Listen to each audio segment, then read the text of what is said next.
Salve, salve, internautas! Bem, minha gente amiga, vamos continuar com as nossas aulinhas de genética. Existem, minha gente amiga, características nas plantas e nos animais cuja transmissão pode ser acompanhada geração após geração, isso com uma certa facilidade. O mesmo se aplica aos seres humanos. Nossos caracteres herdáveis mais frequentemente citados são o quê? A cor dos olhos, a cor e a forma dos cabelos, determinados traços faciais, tá vendo aqui? Entre outros aí, certo? Convém lembrar, minha gente amiga, que também são hereditários numerosas características que não são facilmente visualizadas, né? Como a capacidade, ou sei lá, a incapacidade de realizar determinadas reações metabólicas, certo? Nem sempre a explicação dada para a transmissão de uma característica hereditária é correta, nem sempre. Como assim? Olhe, a noção errônea de que os caracteres hereditários são transmitidos aos filhos por meio do sangue. Eu me sinto rei de sangue azul. Isso existe desde a antiguidade e deixou marcas até hoje, até os nossos dias. É dessa ideia que provém expressões como casamento consanguíneo, para designar aí a união entre pessoas com algum laço de parentesco. Cavalo puro sangue, quando nos referimos aí, minha gente, a cavalo de raça, certo? Sangue de índio ou sangue índio, querendo dizer que alguém tem ancestrais aí entre os povos indígenas, certo? Entre os povos indígenas. Olha, e tem mais. Além disso, nem sempre é fácil acompanhar aí a transmissão de um caráter hereditário, né? Nem sempre isso é fácil, às vezes é complicado. Muitas vezes, um fenótipo determinado aí por um alelo recessivo desaparece por uma ou mais gerações, ressurgindo nos netos ou bisnetos. Não há uma regra específica para isso. Embora muitas pessoas acreditem aí que certas características sempre pulam uma geração. Outra confusão comum é quanto à frequência de um alelo na população e aí sua dominância ou recessividade frente aí a outros alelos. Um alelo dominante não é necessariamente o mais frequente. Por exemplo, o alelo para olhos escuros é sempre dominante sobre aquele para olhos claros. Não importando se estamos falando de uma região em que os olhos escuros seja a maioria na população ou não, certo? Mas será sempre dominante, tá bom? Porque na Suíça só tem gente de olhos claros. Aí você vai dizer que os olhos claros são dominantes. Não, eles continuam recessivos, independente aí de aparecerem mais vezes em determinadas regiões, tá ok? Então se liga nisso aí. Por fim, convém insistir sobre o fato de que nem toda anomalia é determinada por um alelo recessivo. Outro erro bastante comum, polidactilia. Presença de dedo extranumerários nas mãos e também nos pés. Ou não, ou só nas mãos, ou só nos pés. Essa característica aí, minha gente amiga, é condicionada por um alelo dominante, por incrível que pareça, não é um alelo dominante, não importa a frequência. A redescoberta dos trabalhos de Mendel foi em 1900, então depois dessa redescoberta, vários pesquisadores verificaram sua validade quando aplicados aí a outros organismos, animais e vegetais. Por volta de 1910, por exemplo, inaugurando uma importante linha de pesquisa com a conhecida drosófila. Olha aqui, ó, a mosca das frutas, Drosophila melanogaster. Aqui, ó, tá vendo? A drosófila. Ela é enorme. Esses trabalhos reforçaram aí a suspeita de que os genes ou fatores mendelianos localizavam-se nos cromossomos, certo? Além do estudo com as ervilhas, Teve também, minha gente, aí o estudo com a Drosophila melanogaster, reforçando aí as ideias de Mendel. E tentou também relacionar os modelos de Mendel com a herança de características aí na espécie humana. A dificuldade óbvia, nesse caso, é de natureza ética, certo? Não se pode fazer experimentos de cruzamentos em humanos da mesma forma como se faz com ervilhas ou com Drosophila melanogaster. Pelo amor de Deus, minha gente amiga, vamos raciocinar, ok?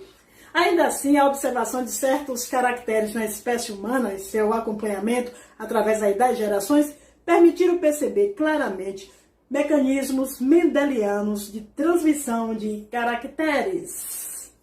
Para as muitas características, o padrão de herança é complicado, parecendo ser condicionado por vários genes agindo em conjunto.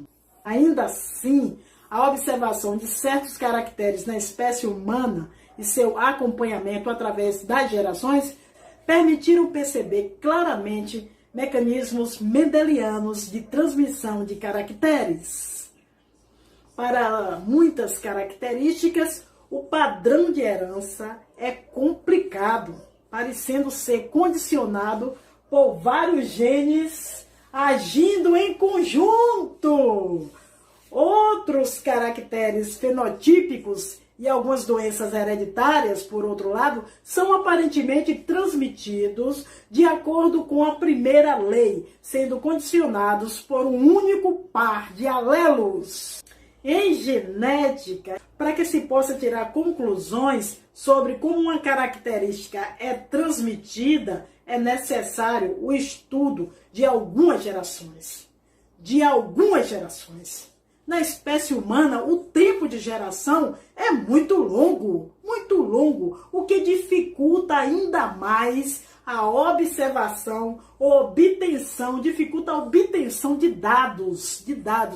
Você se lembra, no caso das ervilhas, Mendel tinha várias gerações durante um ano só, várias gerações. Para a espécie humana isso é impossível.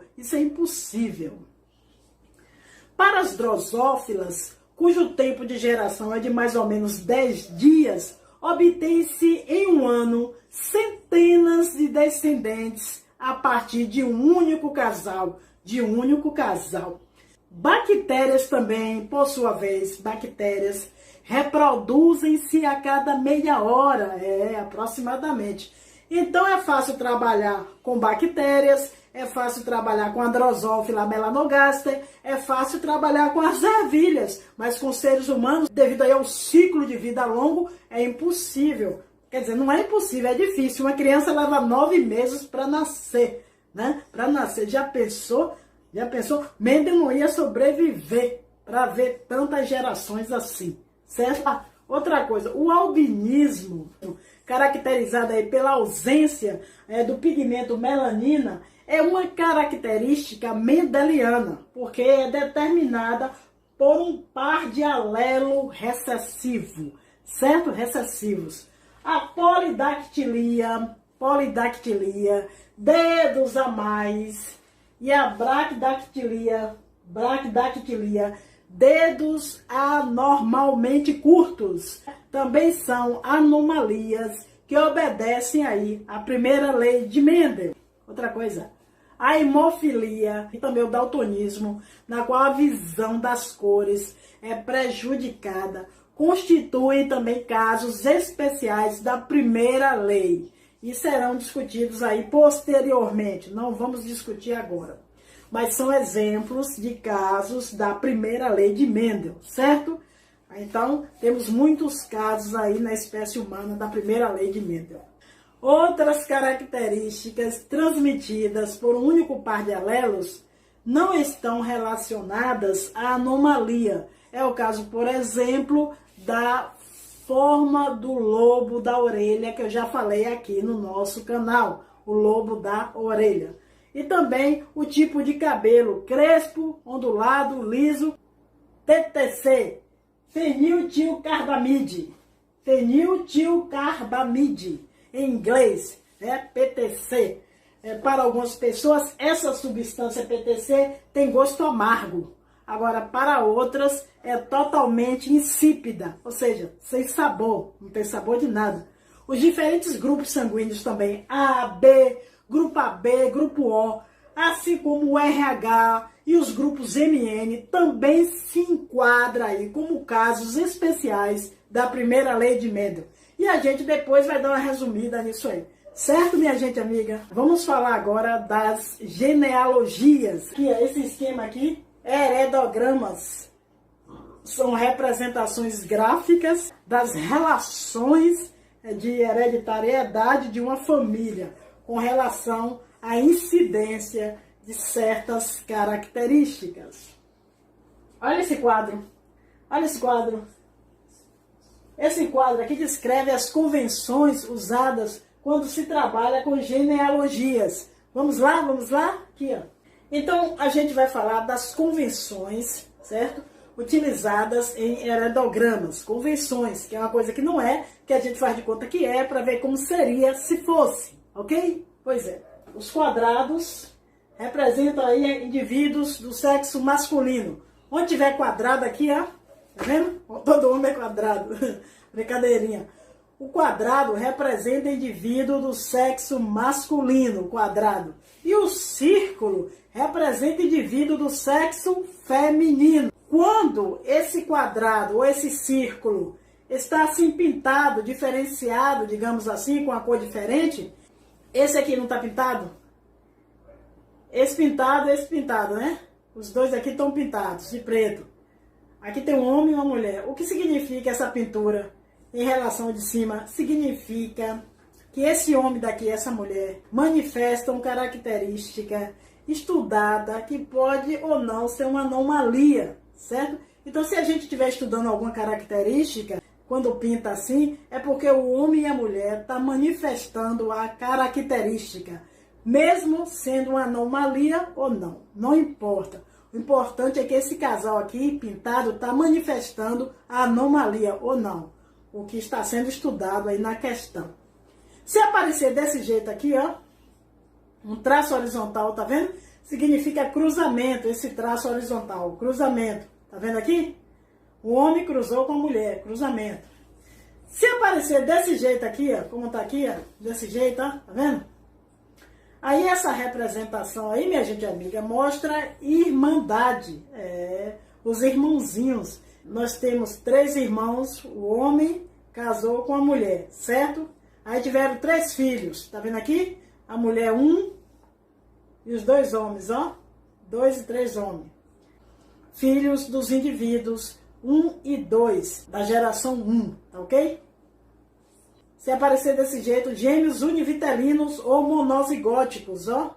Gêmeos univitelinos ou monozigóticos, ou seja, provenientes de um único zigoto.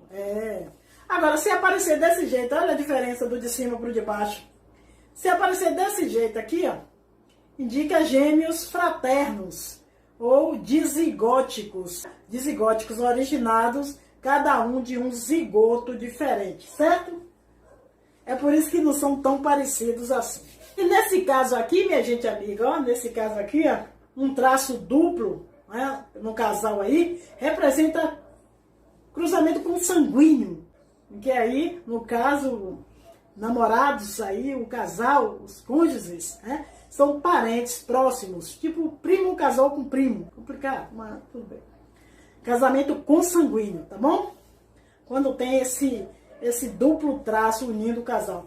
E quando tem desse jeito aqui, ó, o símbolo aqui, ó, representa uma pessoa de sexo ignorado. Você não sabe o sexo da pessoa. Ou seja, quando o gênero da pessoa, no caso, é indiferente. Quando o gênero não importa na questão a ser abordada. Então tá aí as convenções utilizadas em um heredograma, que muito ajuda aí nas questões de genética, tá ok? Vamos fazer uma questão de heredograma, vocês topam? Veja isso aqui, ó. Veja essa figura, dá uma olhadinha. A gente vai examinar, ó, a genealogia. Vamos examinar a genealogia. Bem, Os indivíduos aqui representados em preto, nesse caso, são albinos, enquanto os outros têm pigmentação normal, Imagine que tenhamos de responder as duas seguintes perguntas. Preste atenção. Qual dos dois caracteres, albinismo ou pigmentação normal, é condicionado por um alelo dominante? E como você chegou a essa conclusão? Outra pergunta. Qual é o genótipo de cada indivíduo apresentado? É o tipo de questão que cai muito em vestibulares. E vai cair na nossa provinha, porque eu vou colocar ela lá. Vamos responder essa questão. Qual dos caracteres, albinismo ou pigmentação normal, é condicionado por um alelo dominante? Bem, observando aqui, minha gente, vamos observar aqui?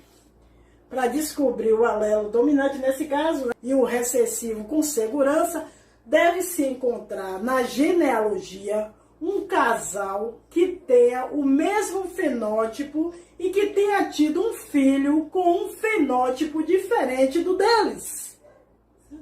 Observando aqui os membros do casal 7 e 8, presta atenção, o casal 7 e 8, o que é que a gente observa? A gente observa aí que ambos têm a pigmentação normal. Ainda assim, uma de suas filhas, olha para aqui, a 11, é albina. Isso mostra o que, minha gente? Mostra que o alelo para o albinismo está presente no casal 7 e 8, apesar de não se manifestar, o que constitui uma prova indiscutível de que ele é recessivo, certo? Então, o alelo dominante é o que condiciona a pigmentação normal, o dominante, enquanto o recessivo é responsável pelo albinismo. É só dar uma olhadinha. Casal 7 e 8 não são albinos e teve um filho albino. Isso quer dizer que tanto o 7 e o 8 tem a pigmentação normal, mas são heterozigotos. Tem um alelo que vai mostrar e que mandou para a filhinha, que mandou para o filho albino. Cada um mandou um alelo desse aí. Um azinho veio do pai e um azinho veio da mãe. Eles não são puros. Eles têm um alelo para o albinismo. Agora eles são heterozigotos, porque o albinismo é recessivo, tem que ter os dois, dose dupla, para manifestar. A segunda pergunta é qual é o genótipo de cada indivíduo apresentado. Isso aqui fica mais fácil. Convenção, na apresentação do genótipo dos indivíduos, a letra Azinho indica o alelo para o albinismo. O Azinho, a letra Azinho, indica o alelo para o albinismo. E Azão indica o alelo para a pigmentação normal. Agora a gente vai ver aqui, presta atenção, Quais são os indivíduos recessivos? O 2, o 3, aí a gente já sabe, Azinho, Azinho, tá vendo o 2? Azinho, Azinho, o 3, Azinho, Azinho, e o 11, Azinho, Azinho. Então todos esses indivíduos normais têm pelo menos, claro, alelo azão. Todo mundo tem azão. Então vamos botar azão aí, bota azão aí em todo mundo. Se tiver pigmentação. Inicialmente indica-se o genótipo dos indivíduos recessivos na própria genealogia. Olha aqui, Todos os indivíduos normais têm pelo menos um alelo azão em seu genótipo, certo? Então foi possível determinar aí que os indivíduos 5, olha lá o 5, 6, 7, o 8, o 9 e o 10 são com certeza absoluta heterozigotos. Por quê? Porque um dos seus progenitores, que no caso um dos seus pais, albino, só poderia ter fornecido um alelo azinho, no caso um gameta. Agora, no caso dos indivíduos 1, 4, 12 e 13, não se pode ter com certeza aí o resultado. A gente não sabe, faltam dados para poder sabermos se são homozigotos ou se são heterozigotos, certo? Por isso foram representados por A e um tracinho, certo? Bem, o que são fenocópias? A gente falou do fenótipo, do genótipo, dos genes. Agora a gente tem que falar das fenocópias. Às vezes, aí, por efeito do ambiente, um organismo apresenta um fenótipo, mesmo que ele não tenha o genótipo que normalmente determina essa característica particular, certo? Esses casos aí são conhecidos como fenocópias, que quer dizer literalmente cópias de um fenótipo, cópia de um fenótipo. Vamos ver um exemplo. Sabe-se hoje que a tendência para o diabetes tipo 1 é transmitida geneticamente. O pâncreas do diabético, neste caso, produz muito menos insulina do que o de indivíduos não diabéticos, o que resulta num distúrbio no metabolismo de carboidratos. Pois é. No entanto, minha gente, o indivíduo sem a tendência genética para o diabetes, pode acidentalmente sofrer uma lesão no pâncreas que passa a produzir menos insulina. Esse indivíduo apresentará todos os sintomas de um diabético genético, sem, no entanto, possuir os alelos para a doença. Dizemos que esse indivíduo é uma fenocópia de diabético, certo? Muito legal, genética, é incrível. Da mesma forma, uma pessoa diabética pode ser uma fenocópia de um indivíduo não diabético. Como assim, Dai? Como assim? Isso ocorre porque pessoas com diabetes injetam insulina para poder regularizar o metabolismo dos açúcares. Em um diabético que toma insulina, todos os sintomas da doença desaparecem temporariamente e seu organismo metaboliza aí os açúcares de forma aparentemente normal. Essa condição, nesse caso, é induzida não geneticamente, mas por um fator externo, que é a injeção de insulina. Por isso, esse indivíduo é considerado uma fenocópia de uma pessoa não diabética.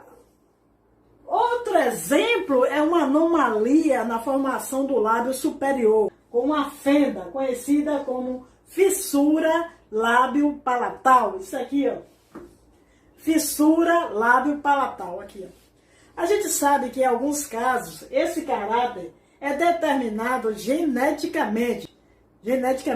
Agora, no entanto, a droga talidomida, que no passado foi ministrada à gestante para combater náuseas, também podia provocar o mesmo defeito no feto.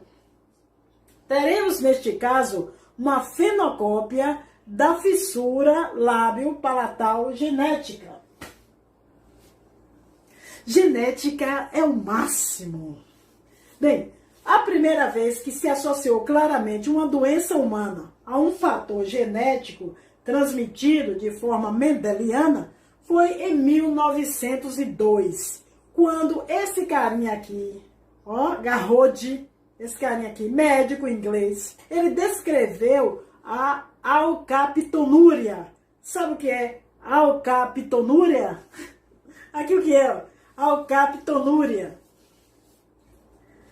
é uma doença rara provocada por um alelo recessivo de um gene autossômico que codifica uma enzima ligada ao metabolismo dos aminoácidos de alanina e tirosina. Garrod, que é o médico, desenvolveu a ideia de que muitas doenças humanas seriam provocadas por aquilo que ele chamou de erros inatos do metabolismo, ou seja, defeitos metabólicos transmitidos geneticamente. Garrod formulou a hipótese famosa, abre aspas, um gene, uma enzima, fecha aspas, de acordo com a qual cada gene é responsável pela síntese de uma enzima específica. Ele acreditava que certas doenças deviam-se a alterações em determinadas vias metabólicas como resultado da não produção de certas enzimas, ou da produção de uma versão defeituosa da enzima, certo? Esse cientista, Garrod, ele descreveu nos anos que se seguiram aí a natureza hereditária de muitas doenças do metabolismo que podem acometer o organismo humano. O teste do pezinho, Hoje sabemos que muitas das doenças relacionadas a erros inatos do metabolismo pode ser aí diagnosticada precocemente, o que permite que se faça um acompanhamento clínico do indivíduo e até certo ponto se evitem ou amenizem os efeitos da doença. Dentre os exames feitos para isso, podemos destacar o teste de Guttag, conhecido como o teste do pezinho, realizado aí em recém-nascidos. Vamos nos estender um pouco a respeito dos aspectos genéticos das doenças detectadas nesse teste? Vamos lá? Vamos lá. Doenças detectadas no teste do pezinho. Em sua versão mais simples, o teste do pezinho foi introduzido no Brasil na década de 1970 para identificar duas doenças. A fenilcetonúria e o hipotireoidismo congênito, para identificar duas doenças, fenilcetonúria e o hipotireoidismo congênito, certo? A identificação precoce de qualquer dessas doenças permite um tratamento apropriado, evita o aparecimento dos sintomas. Por isso, recomenda-se realizar o teste entre o 3º e o 7º dia de vida do bebê. Ambas as doenças, se não tratadas a tempo, podem levar a deficiências físicas e mentais. Será que você fez o teste do pezinho? Você que está aí me assistindo, você fez o teste do pezinho? Está tudo bem com você? A partir de 2001, o Ministério da Saúde iniciou a implantação, do teste de pezinho aí de uma forma mais ampla, aplicada pelo Sistema Único de Saúde, o SUS, em todo o território nacional, conforme as possibilidades de cada região. O novo teste é capaz de diagnosticar, além das duas doenças já citadas, além da fenilcetonúria e do hipotireoidismo congênito, também detecta a anemia falciforme e a fibrose cística. Pois é. Vamos conhecer um pouco das 4 doenças que o teste do pezinho pode detectar. Antes, entretanto, convém destacar aqui, minha gente, que hoje existem versões ainda mais completas desse teste, que permitem a identificação de dezenas de doenças metabólicas oferecidas por instituições de saúde particulares, hospitais e clínicas e também laboratórios. Infelizmente, é um recurso sofisticado e bastante caro. Ainda não está disponível na rede pública de saúde. Fazer o quê? Fenilcetonúria é uma doença, minha gente amiga, causada pela ausência da fenilalanina e hidroxilase. Aqui, ó. Ausência da fenilalanina. Tá certo? Hidroxilase. Ela transforma a fenilalanina em outro aminoácido, a tirosina.